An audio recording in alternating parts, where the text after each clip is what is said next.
The engine behind us was manufactured in Italy, in Trieste, Italy. And to get here to the Hopkins site, it had to be put on a ship in Italy. And the ship brought it to Tampa, where it was transloaded onto a barge. And it was brought up to St. Mark's on the barge. And then it was moved from the barge to a specialty truck that took 2 nights to drive it from St. Mark's to the Hopkins site.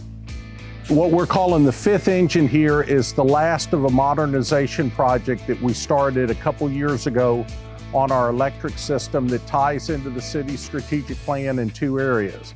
The first area is a continued modernization of our generation fleet to make it more fuel efficient and environmentally friendly, cleaner generation of power. And then secondly, this supports the integration of more solar onto our system, because these engines can be started up very quickly and back up the solar energy that we get.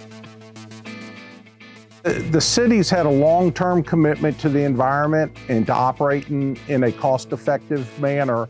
And this is just a continuation of what the city's done for decades in its electric utility, where we put the investment in the utility to improve the facilities, to improve the fuel efficiency, improve the environmental impacts by reducing the emissions from the units, and to make us a leading, world-class electric generating facility.